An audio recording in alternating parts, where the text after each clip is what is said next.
अब ऐसे कलेजे के टुकड़ों को विदा करना कितना कठिन होता है, हैं? ध्यान रखिएगा, कोई अपना कलेजा निकाल के तुम्हें दान करे और तुम उस पर यदि अत्याचार करोगे तो परमात्मा क्षमा नहीं करेगा। कभी किसी की बेटी को, क्योंकि जब बेटी पर अत्याचार होता है तो केवल बेटी पे नहीं होता, उसके माँ बाप भैया दादा दादी पर वो कुछ कह भी नहीं सकते, बेटी वाले हैं ना, क्योंकि घर को उजाड़ेंगे तो बेटी का उजड़ेगा। यदि तुम्हें मारेंगे तो तुम मान पक्ष के हो, इसलिए इस हद तक मत जाइएगा कि किसी के बाप की बद्दुआएं लगें, किसी बेटी की माँ की बद्दुआएं लगें।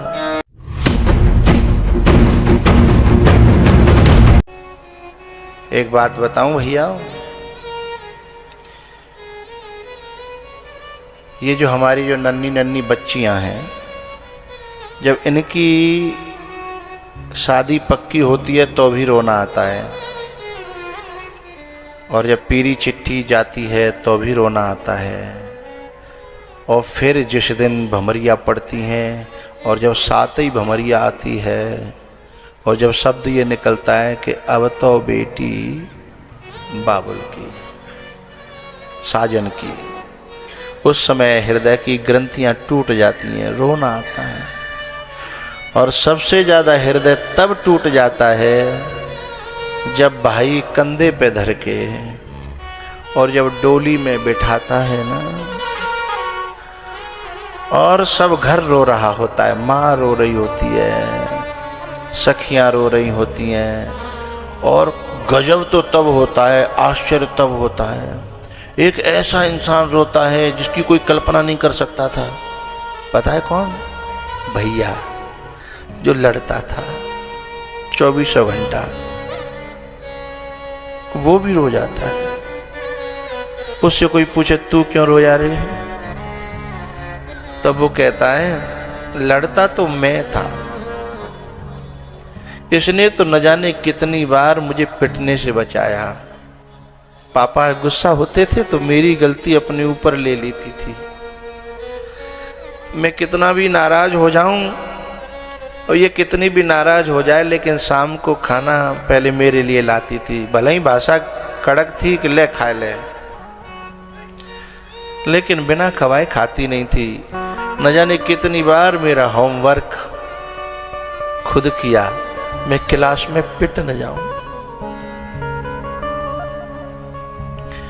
कभी कभी बहन ये समझती है कि मेरा भाई मेरा सपोर्टर नहीं है, मुझे कहीं लेके नहीं जाता, मेरे पर रोक टोक लगाता है। ये भूल है उस बहन की।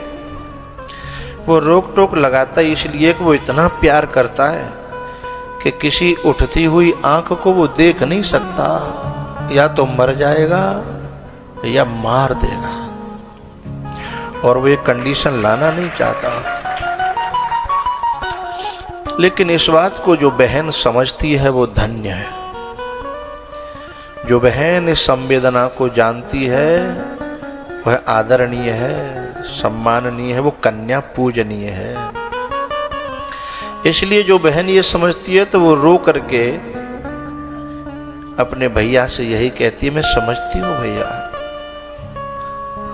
आपका कारण समझती हूँ। वो तो कभी अपने साथ बिठा के बाजार ले ही नहीं जा सकता, क्योंकि वो सहन नहीं कर पाएगा जो बाजार का माहौल उसने देखा है ना, वो लड़कों में रहता है।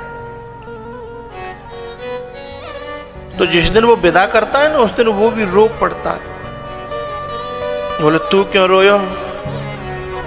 तो वो कहता है कि दुनिया मुझसे लड़े तो दुख होता है, पर मेरी जीजी मुझसे लड़ती है तो मुझे खुशी मिलती है। आज के बाद मुझसे कौन लड़ेगा? ये मुझे मारे, मैं इसे मारूं, उसमें दुख नहीं होता। पिट जाऊं तो भी दुख नहीं होता, और पीट लूं तो भी दुख नहीं होता। ये जितने माँ बाप हैं ना भारत के, सब परेशान हैं अलग बिठा बिठा के। जब बनती नहीं है तो एक जगह क्यों बैठते हो? तो क्या कहते हैं, रहा नहीं जाता। फिर बनती क्यों नहीं है? बोले पता नहीं। अलग रहा नहीं जाता और बनती भी है नहीं। जब वो कंधे पे बिठा करके जब विदा करता है और वो कपड़े पकड़ लेती है और भैया भैया कह करके जब वो छुड़ाता है, एक दो लोग और छुड़ाते हैं और उसे जबरदस्ती गाड़ी में बिठाते हैं, वो सीन जो है वो विदाई का देखना बड़ा मुश्किल होता है। बाप के लिए भी, माँ के लिए भी, बहनों के लिए, सखियों के लिए।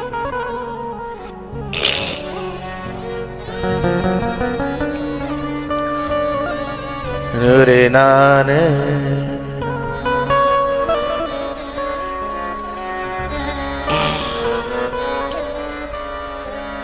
बेटियां क्यों पराई है,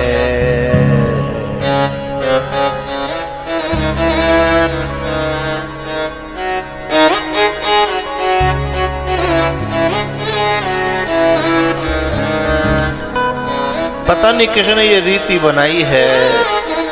जिस कलेजे के टुकड़े को बाप जो है ना, बाप दादा दादी अभी परसों है ना, हाकिम सिंह जी अपनी नातनी को अपने कंधा पे लेकर के फोटो खिंचवा रहे थे।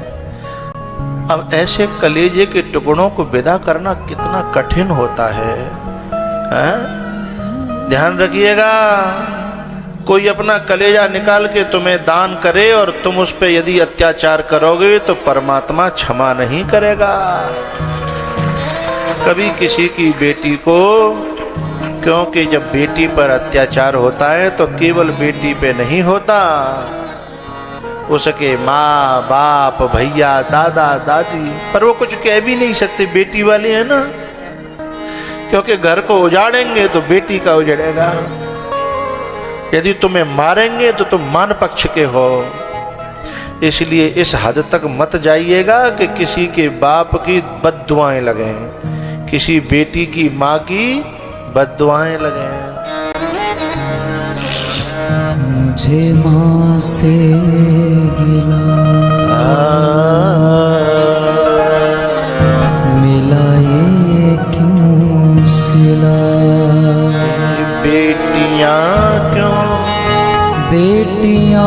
क्यों पराई हैं, बेटियां क्यों पराई हैं मेरी माँ, बेटियां क्यों पराई हैं मेरी माँ, बेटियां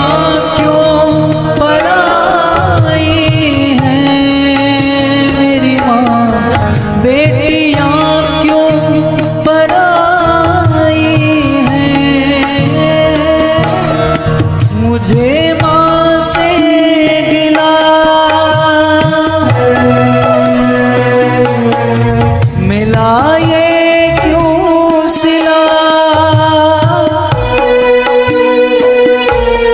मुझे माँ से गिला मिला ये क्यों सिला, बेटियां क्यों पराई हैं, बेटियां क्यों पराई हैं मेरी माँ, बेटियां क्यों पराई हैं। मेरा कहना है उन लोगों से, किसी के प्यारे से कलेजे के टुकड़े को सताना नहीं बद्दुआएं तुम्हें मार डालेंगे। और मेरा उन बेटियों से भी एक कहना है, अपने उस बाबा को, उस दादी को, उस पापा को, उस मम्मी को और उस भैया के कलेजे को मत दुखा देना कभी, अपने मनमाने आचरण को करके, नहीं तो उनकी बद्दुआएं तुम्हें भी कभी जिंदगी में सुख से रहने नहीं देंगी।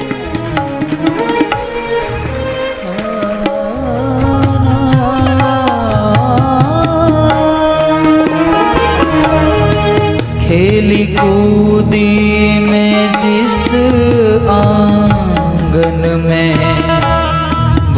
भी अपना पराया सा लागे, वो भी अपना पराया सा लागे।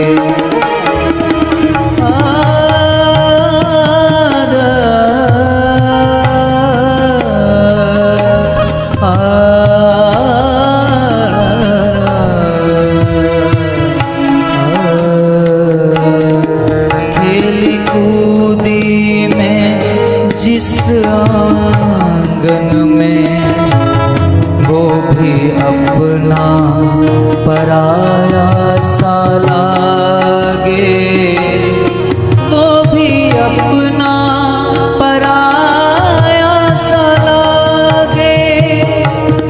ऐसा दस्तूर क्यों है माँ, जोर किसका चला इसके आगे, जोर किसका चला इसके आगे। एक को घर दिया, एक को घर दिया, एक को घर दिया, एक को भर दिया। तेरी कैसी खुदाई है, तेरी कैसी खुदाई है। मेरे देश की बेटियां गुड़िया भी लेके आती हैं ना, उसको सालों चलाती हैं। मेरे देश की बच्चियां जब घर को संभालती है ना, तो एकदम साफ सुथरा सेट करके रखती हैं। मेरे देश की बच्चियां जब परिवारी लोगों को संभालती हैं ना, तो भूखो प्यासो बाबा आवे, दादा आवे, बाप आवे, तो पानी मिलेगा, रोटी मिलेगी। लड़के चाहे 10 हों, पर वो बात नहीं बनेगी। इतनी प्रेम और परिवार की संवेदनाओं को समझती हैं। ये छोटी छोटी जो बच्चियां रो रही हैं ना, ये समझती हैं कि माँ बाप का प्यार क्या होता है, दादी दादा का प्यार क्या होता है, ये समझती हैं। और ये अपने प्रेम के कारण ही पूरे परिवार को इतना, जो बच्ची बहुत अच्छी होती है ना, उसके लिए केवल माँ बाप नहीं रोते, किसी किसी के लिए पूरा कुनबा रोता है, और किसी किसी के लिए तो पूरा गांव रोता है। वो अपने प्यार से, अपने स्वभाव से, अपने नेचर से, अपने गुणों से सबको अपना कर लेती है। जब जाती है तो सब लोग बात करते हैं, इतनी अच्छी थी, आज तक किसी से नहीं लड़ी, आज तक किसी से उसने बुरा नहीं बोला, सबको हंसाती रहती थी, सबके साथ मिलजुल के रहती थी। जो भी मांगा मैंने बाबुल से, दिया हंस के मुझे बाबुल ने, दिया हंस के मुझे बाबुल ने। प्यार इतना दिया है मुझको, क्या बयां मैं करूं अपने मुख से, क्या बयां मैं करूं अपने मुख से। एक बच्ची को मैंने अपने माँ से कहते हुए देखा था, बोले मम्मी पापा से कह दो मेरे लिए ज्यादा महल मकान वाला लड़का न देखें, उनके पाँव की फटी हुई पनैया देख करके मैं महलों में चली जाऊंगी तो क्या सुख पाऊंगी। जब मेरे माँ बाप जो कर्जा चुकाएंगे सालों साल, तो क्या मुझे सुख मिलेगा। मम्मी पापा से कह दो कि कोई ऐसा घर देख ले झोंपड़ी होए, आपस में प्रेम रहे, और मैं अपना जीवन काट दूंगी। पर मेरे बाप की गैया बिक जाए, भैंस बिक जाए, खेत बिक जाए, तो मैं क्या करूंगी उन महलों में, क्या मुझे सुख मिलेगा। ऐसी मेरे देश की बच्चियों में संवेदना है, ये भावना, ये प्रेम है। लेकिन बाप सोचता है मैं तो चुका लूंगा साल 2 साल, बेटी सुख में पहुंच गई तो बस चैन रहेगा। अपना सब कुछ दाव पर लगा करके जो बाप अपनी बेटी को किसी घर में भेजे और वह घरवाले तो दुखी रखें तो कलेजा फटता है साहब। और उस कलेजे से निकली हुई बद्दुआएं ईश्वर भी फैल नहीं कर पाता, वो ईश्वर को भी पूरी करनी पड़ती है वो बद्दुआएं। जिस घर में पली उस घर से ही माँ, जिस घर में पली उस घर से ही माँ, मेरी कैसी विदाई है।